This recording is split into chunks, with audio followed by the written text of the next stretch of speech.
Like Ben, this is not my first rodeo doing this thing, so thank you, Dr. Seif, thank you, Patrick, for allowing me to come back and do this again. It's been a few years, COVID and everything like that, but hopefully knock some rust off here. So, for college students right now, I want to be very blunt with you. I was a terrible student.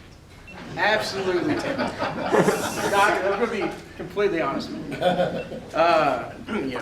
I hated the test. I loved learning. I hated the test, didn't do well on them.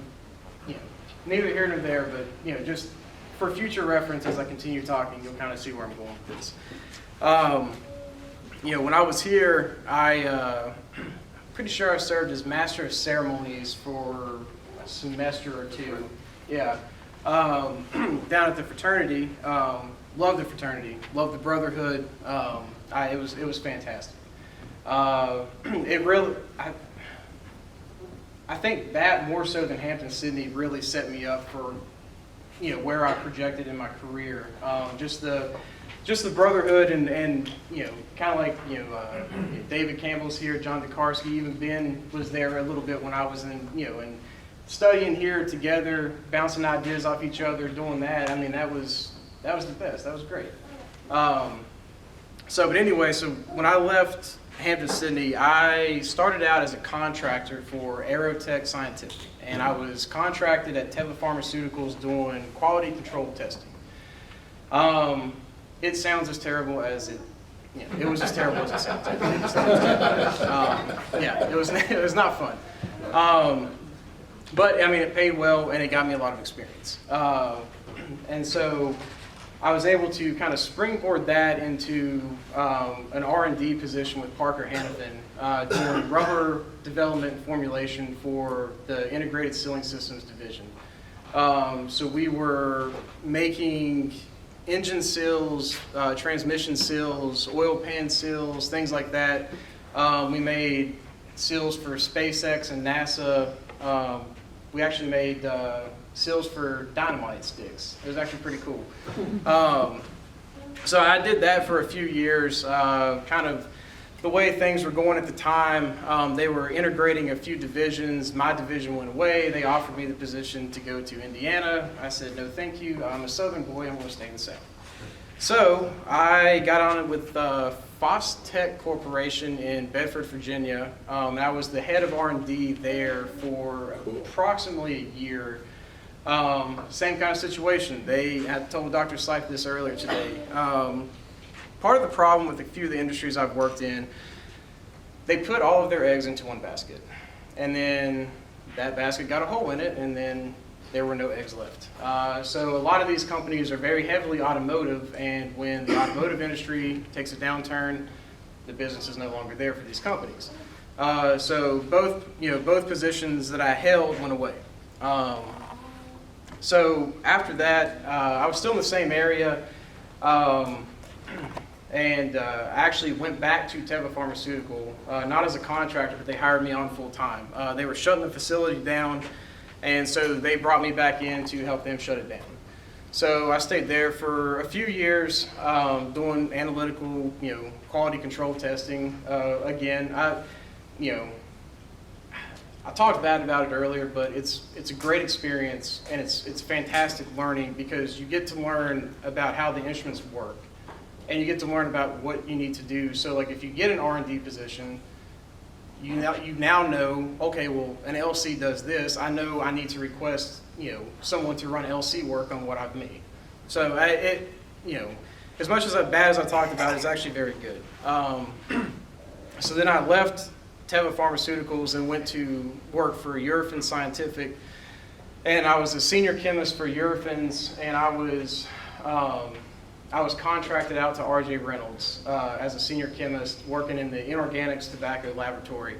So I did method validation and method development for R.J. Reynolds. So I was they would develop a product. They needed to identify a compound in it. They didn't have a test method for it. They'd send it down to me. Hey, can you make a test method for this? Yeah, sure. Okay.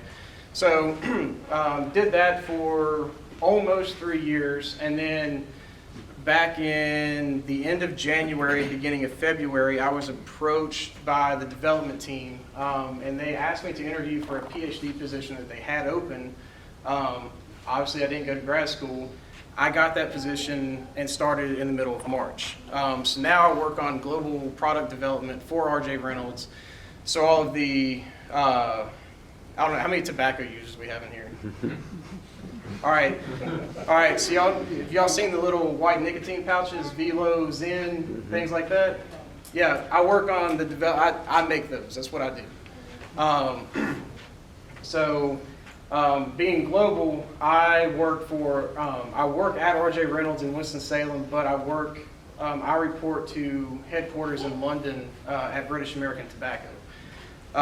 So all of that is to say, I was a terrible student, but I was able to, take many lessons away from here that didn't necessarily apply to grades and what have you. One of the biggest lessons I took away from everything I've done is you kind of have to find your niche. You have to, how many of you guys want to go to grad school after you graduate? Okay. So, how many are going into industry? After grad, that's all. Okay, all right. So,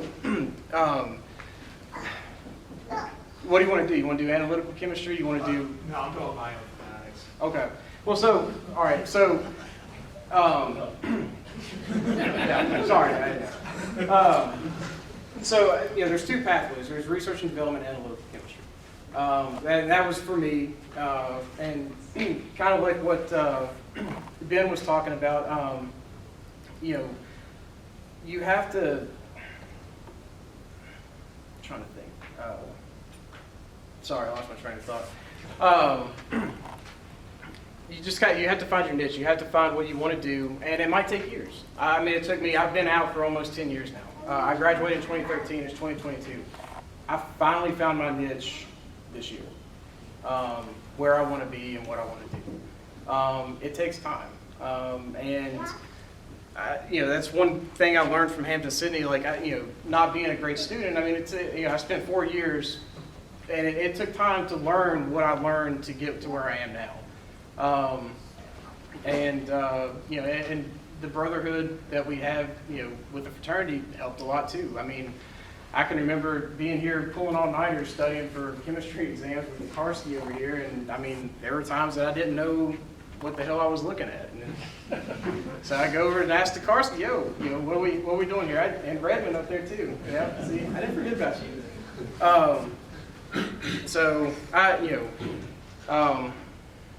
If I leave you with one thing, it would be, and this is specifically for the guys that are still here in college, is things might not go the way you think they're going to go when you graduate, and it's not necessarily a bad thing, because you will find what you want to do, and everything that you've learned here, whether it's in a classroom with your fraternity brothers, hell, having a beer at the Tiger Inn. I mean, everything that you learn here, you take away from here, and it doesn't necessarily have to be scientific, and it'll help you in your life, and it'll help you get to where you're going. That's. All right, great. Thanks.